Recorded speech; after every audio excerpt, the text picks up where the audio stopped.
Hello, I'm Ann Gritch, and I'm very pleased to welcome you to this segment of the history of the Diocese of San Jose. This is a very special segment. We will be talking about our first bishop, Pierre DuMaine. Sadly, we are not able to interview him, so what we've done is to ask his co-workers and friends to share their memories and their insights with regards to Bishop DuMaine. So the first person who will be speaking is our second Bishop of San Jose, Bishop Patrick J. McGrath.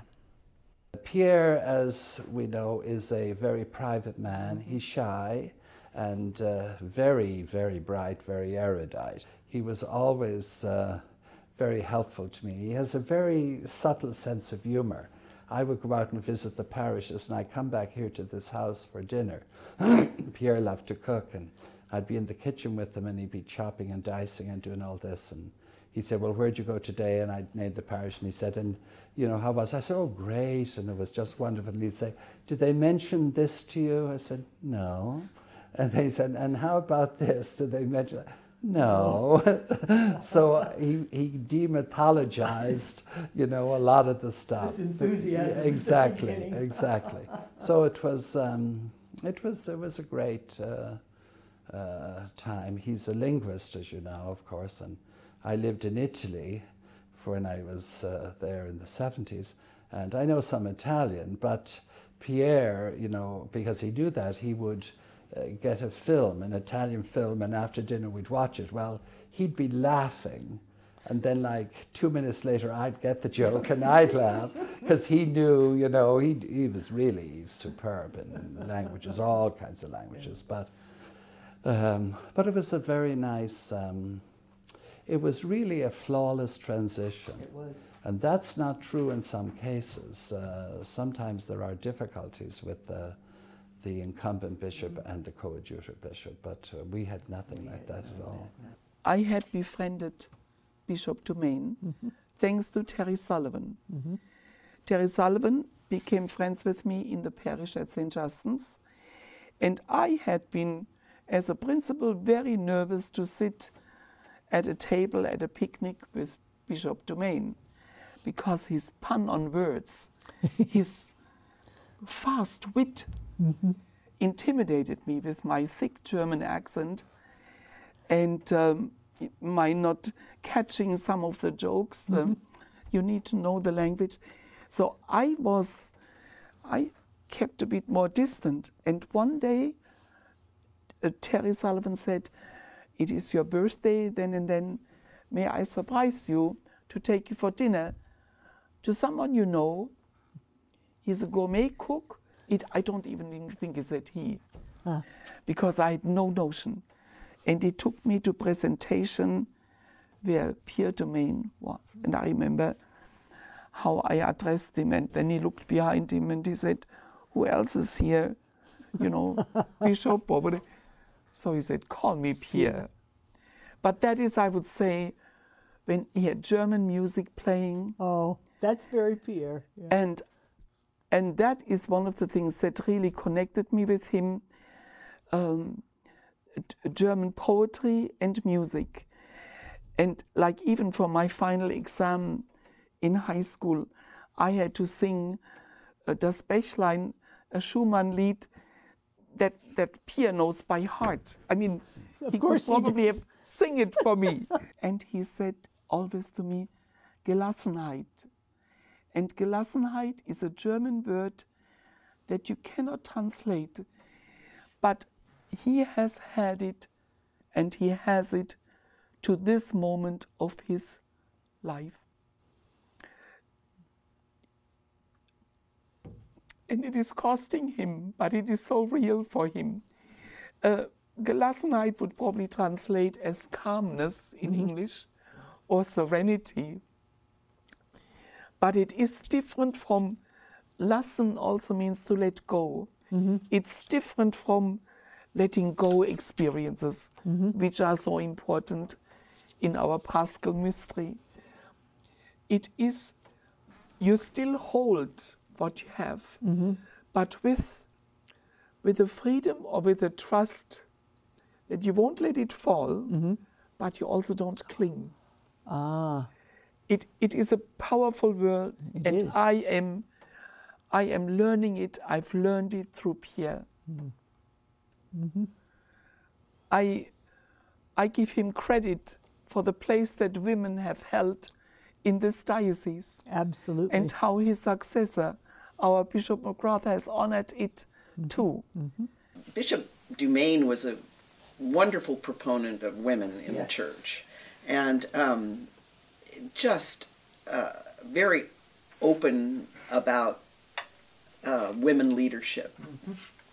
And so he had, of course, asked Sister Claude to be the superintendent of schools, and he had asked Sister Pat Marie, one of the very first women chancellors.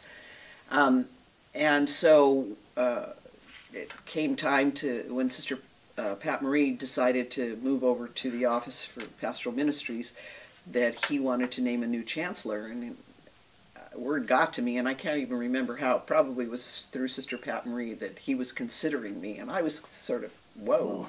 You were probably one of the first lay women chancellors, I would imagine. Yeah, I was interviewed, I think 3 or 4 years into my tenure as chancellor by a national magazine, and they said there were 5 women, lay women chancellors at the time. Wow, in Yeah. the whole country. Right.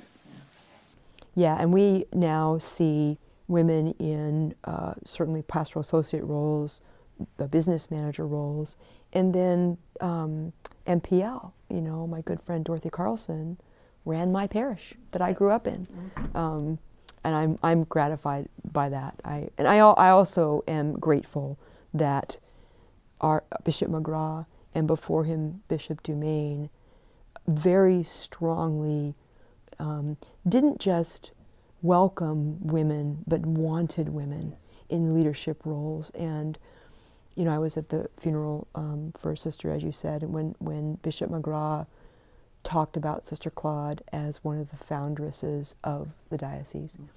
And in that, he spoke about the very intentional work by Bishop DuMaine to have women like the Chancellor. And it was one of those things like, you know, did you realize at the time? No, I didn't even give it a second thought. But in talking about how unusual it was even to have a lay person be the Chancellor, let alone a lay woman. And so I'm grateful to Bishop DuMaine for that. I think the thing that I want to say about him is, I don't know whether anybody else has. He was so brave. And when we were very new at church, there was a confrontation over the establishment of the Vietnamese National Church. And there were times when it was violent. Yes. And I remember one Mass at St. Maria Goretti's when the police actually had Bishop DuMaine and Monsignor Terry Sullivan wearing bulletproof vests. Under their vestments. Under their vestments. But it never stopped him. He No. continued to do. And then he invited both sides up in order to mediate the differences at the Chancery. And my office, as you would remember, was right down the hallway from the meeting room. And there was a lot of yelling, and chairs were being thrown. And to tell you the truth, my office door was locked, and I was calling the sheriff because a man was being beaten up outside in the parking lot outside my office. It was terrifying. And he stayed through the whole thing. I know there was staff that wanted him to leave, but he didn't. He was just really brave. Yeah. So He really wanted it to work out. he wanted it to work. Yeah. And so I would say that that's the first thing. To me personally, he was always kind, Yeah. and he had a very good sense of humor. Right before, I had already been hired at the diocese, but hadn't started there yet. And he was doing pastoral visits to St. Nicholas and coming to each one of the catechetical classes. And when he got to the 4th grade room, I said to him, I'll go in with you. And he stopped and he smiled and he said, "Is it going to be a problem?" And I said, maybe. I really wanted to say, no, you need to be afraid. Right. But you didn't. You were cool. No. And he said, oh, well, in that case, I'm going in by myself. So when he came out, he just looked at me and said, they are an interesting group. And I said, yes. He said, in all of the classes I've ever visited, nobody has asked me the 2 questions that they did. And I thought, oh dear. Oh dear. What are the questions? Where do you get your hair cut? Oh. And do you use bobby pins to keep your beanie on? I thought, well, that's it. I'm not going to go to the chancery. I mean, I've just lost my job. Before I even started. I know, I didn't even get in the room. Well, I remember when he first came to St. Peter's for the confirmation, it was for the Spanish speakers. Not only, but a good number. So he spoke Spanish and celebrated the sacrament in that language. And it occurred to me when I was watching him how taken he was with the tone of what the language could offer and how accessible he became and was to the community that was gathered. So that was quite lovely, but he had great mastery of that language. And that served him very well, I think, in the Diocese of San Jose. And one memory that I had is, I don't know if you recall, but there was a terrible flooding. Must have been... Was that Alviso? Alviso. Yes. And so he actually made it a point to have the people of Alviso attended to. And he may have even gone to visit them. But the story that came out was that he had arrived in a boat and that he had checked out the situation from this boat. So in the memory of people, he was the pastor, the bishop pastor arriving in a boat and extending help and pastoral presence. But the people never forgot that. It was quite a loved memory. Well, you know, when you mentioned his facility in Spanish, he did tell me several years ago that the greatest compliment he received, and I believe it was with a family gathering of yours. Yes, it was. And some family member said to somebody else, the bishop's English is very good. He considered that one of the finest compliments. It was my sister. It was my father's funeral. And he went and I think he might have done the final commendation, but he said final words, and he said them in Spanish. And then my sister later said, his English is pretty good too. He loved that. He just loved that. But it was true. When I was in Palo Alto, he came once for an evening of just, questions, conversation with the bishop with students. And there were questions about dissent. And he gave, and he had done it more than once. Father Tim Kidney just mentioned this recently. But he said, the issue isn't dissent. The issue is assent. He said, my job as a bishop is to teach what the church believes as convincingly as possible to elicit your assent. Your job is to form a sound conscience. And I thought, that's the most succinct statement and solid. But succinctness was his great gift. Absolutely. We had a conference with 3 dioceses, the Diocese of Monterrey, the Diocese of San Jose, and the Diocese of El Camino Real, the Episcopal Diocese down at San Juan, 3-day conference when the Archic II papers came out. And we had an Episcopal and Catholic theologian who kind of went over what that conversation was all about. At the end of it, Bishop DuMaine got up, closing words, and in 5 minutes summarized all the salient points of 3 days of talk.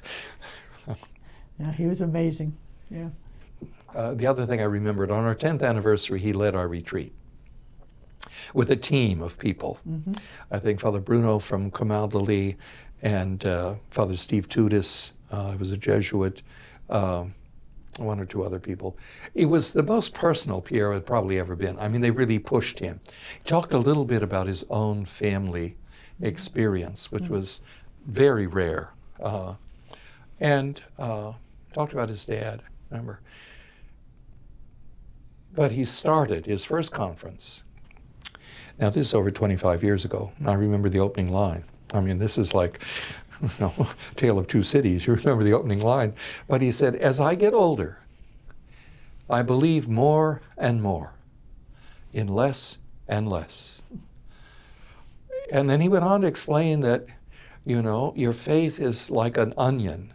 It has all these different layers, but the kernel of what you really put your faith in is not all of the support systems and not all of the developments and not all of the things that help nourish and sustain it.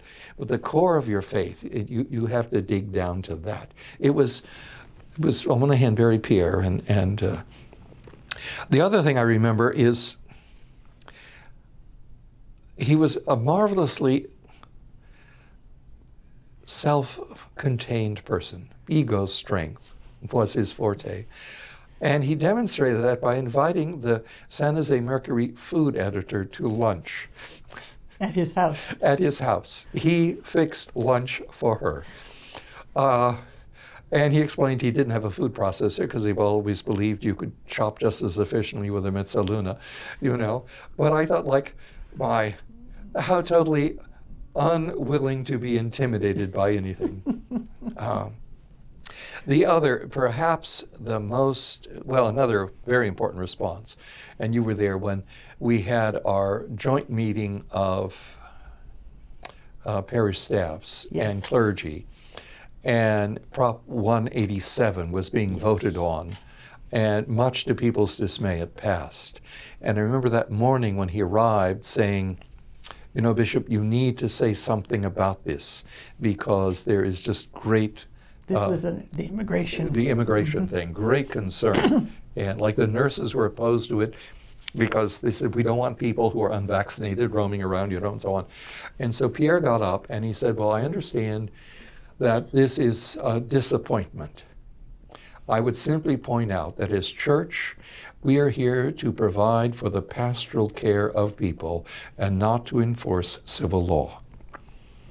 As usual, you know, he could just hone it down. Exactly. Now, probably the most important memory I have of Pierre is after our second San Juan meeting on communication skills. And we had used our diocesan experience as the content for talking about communication. And one of the questions had been, what was the most upsetting part of your experience? But the other thing that surfaced in small group reports was a recurring comment that priests of the diocese did not feel that Pierre listened to them. Now, part of that, I think, was Pierre was highly intuitive, and you'd start and he could jump in. And he would do this at priest council meetings, at committee meetings. And his response was, well, if that's the case, we need to do something about it. Ego strength again. And so the upshot was he would do a meeting with the clergy in which he would simply active listen to people, and we would have a facilitator. So we met at Lenzen, and we had our clergy there, 80, 90 priests, I don't know, I mean, very strong turnout. And as we're about to be, and Pierre is sitting there facing his presbyterate, and the facilitator says, now before we start, Bishop, there's a question about the ground rules. And Pierre said, what do you mean about the ground rules? I thought they were clear. People say what they think, and I'm supposed to respond back to indicate I heard what they said. And he said, well, people are wondering about, you know, the freedom they have to, you know, to speak. And knowing Pierre well enough at that time, I could see the hackles go up a little bit. Yes, the red would start up. And he said, you mean whether or not something they say will be used against them? He said, let me point out that my most vociferous public, the people who most vociferously opposed me, like Father Tim Kidney and Father Matteo Sheedy and Father John Sandersfeld, have all been given positions of responsibility in this diocese. If anybody here feels that something they said was ever used against them, they need to let me know, and that needs to be put right. We are here this morning for the good of this diocese. If you have something to say, you say it. Now, let's go. I bet you could have heard a pin drop. And I thought, I don't know another bishop who could do that. Yeah. And that's why we were blessed in that first Bishop of San Jose. Yes. We've heard some wonderful insights and stories about Bishop DuMaine. I am very pleased that we have the Chancellor of the Diocese of San Jose with us, who will be reading a tribute that one of the early chancellors of the Diocese of San Jose, Sister Patricia Marie Peters, gave on the occasion of Bishop DuMaine's retirement. It sounds like a cliche for me to say what a privilege and opportunity it is for me to be here tonight. However, that is really true for me tonight for two major reasons. The first is that in the 30-some years I have known Pierre DuMaine, Father DuMaine, Bishop DuMaine, I'm going to settle for the common denominator Pierre during these remarks. In these 30-some years, I have often been frustrated. Whenever I would speak admiringly of something he said or did, my remark was often brushed aside in a "you say that to everybody" attitude. So tonight, Pierre will have to realize that at an intimate gathering such as this, I could not lie, and he will have to believe me. The second reason this is a privilege is that as I reviewed the roster of speakers tonight, I discovered that there are three groups of persons who would have a strong message for Pierre tonight and for whom I could speak. One group is women. In this age of struggle for women's rights, of recognition of the oppression of women, of attempts to pierce the glass ceiling, Pierre has been a consistent, gracious, tenacious, and courageous leader. Women who have worked with him, women who have come to him with their issues, have known that he respected them, believed them, and understood their struggle.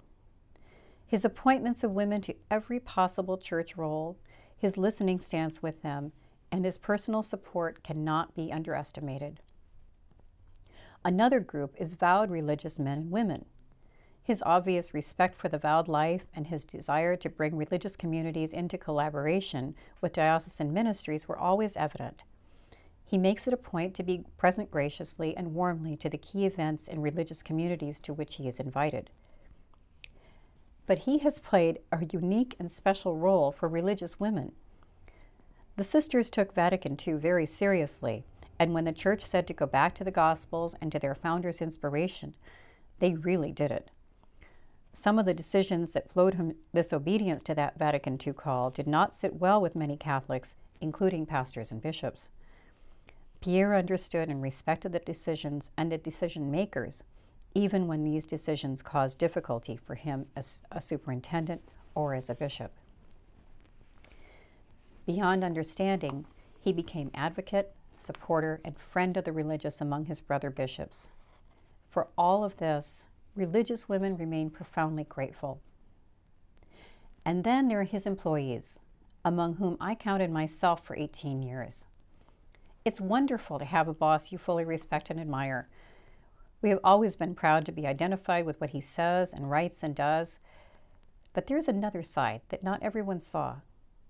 His deep compassion for each employee in their time of suffering or sorrow.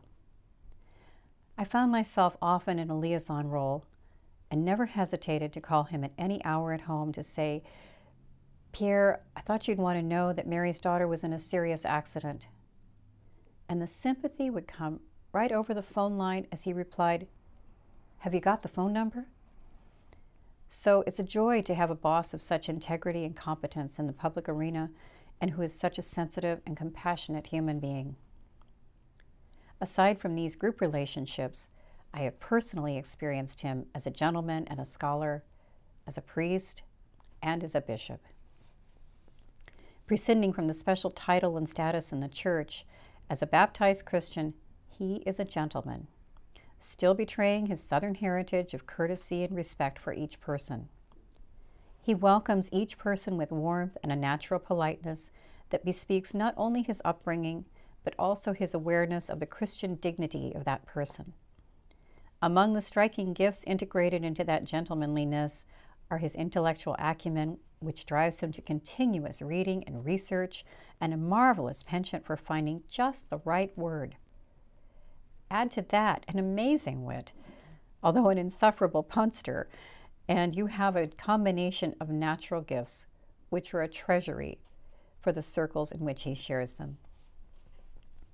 Added to these natural gifts is his response to his call to the priesthood. Those of us on the receiving end of the effects of that call have deepened our reverence for the Mass, for the Church and its teachings, for the call to prayer, to education, to justice, and to compassion. His homilies and his writings so often put together a wonderful synthesis of life and faith. We know him also as bishop, as spiritual leader, as first teacher, and church administrator of this challenging and diverse Catholic community of Santa Clara County. In this role, he has deepened and stretched us, deepened our faith to reach out to the diverse members of our own community and to our brothers and sisters of other faiths. I will leave to others to recount his many accomplishments of these past 18 years as the first bishop of San Jose. I would rather return to the person we have known. Lest it appear that I have made him sound utterly flawless, I do want to address one topic which has not been hidden through the years. It deals with his punctuality, or lack thereof. He's been known to be late, even for significant events. Maybe it's because he values the use of time and doesn't want to waste time being early. Or maybe it was a habit from early years. However, I do know that he has worked on it, and in recent times, it doesn't happen as often. I can give you an incident to prove this. When the diocesan offices were located on Lenzen Avenue, we had a lovely little chapel where at noon each day Mass was celebrated. The priests on the staff, including the bishop, were presiders at the Mass, and the presider schedule was posted. Since the Mass was at the lunch hour, the staff who became daily Mass participants could calculate how much time they would have for lunch depending on the presider. Some gave longer homilies, some were not as punctual as others. When the bishop was scheduled, the staff knew that they might not have to rush to get there exactly at 12 o'clock. On one occasion, when the bishop was scheduled, he walked out on the altar promptly at 12 o'clock before an almost empty chapel. As the Mass went on, the door kept opening and worshipers tiptoed to their seats. By the end of the homily, most had sheepishly arrived. At the end of the Mass, the bishop turned to the congregation and said, "I want to apologize for being on time." Tonight, we can share other stories during dinner, but I do want to describe one incident which has, through the years, given me much food for thought. It was the morning we had a meeting of the Bishop's Advisory Council. The next event on the schedule for the bishop was the election at the Carmelite Monastery, at which I was to assist him. At the end of our meeting, I went to find out whether I should take my car or we could go together. I simply said, "Are you coming back?" Pierre looked at me quizzically for a moment and then smiled and said, "I ask myself that every day." Through the years, as I have observed the responsibilities and burdens of bishops, I have understood that response ever more profoundly. Every person in a leadership role, be it a parent, a supervisor, a CEO, a pastor, or a bishop, has placed upon him or her huge expectations. Somehow, in the religious world, these expectations become enormous and often unreal. A bishop is expected to be perfect, to meet all needs, and to deal as people would expect God to deal. Most human beings in leadership have significant gifts or they would not have the job, but they don't have every gift. Like all of us, they have strong areas and weaker areas.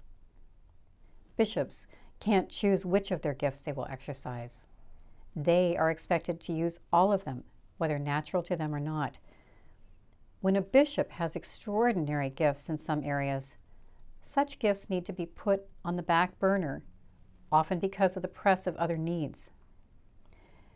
Tonight, I rejoice in many ways because the extraordinary gifts of Pierre DuMaine in teaching, in writing, in spiritual counseling, in analysis, in human relations, can once again in the days ahead be moved to the front burner. Like every bishop, Pierre needs and deserves a time of respite and rejuvenation. But after that, I know that our church and our society will be richer for his continued sharing of his person and his unique gifts. For all of this, I say, thank you, God, and thank you, Pierre.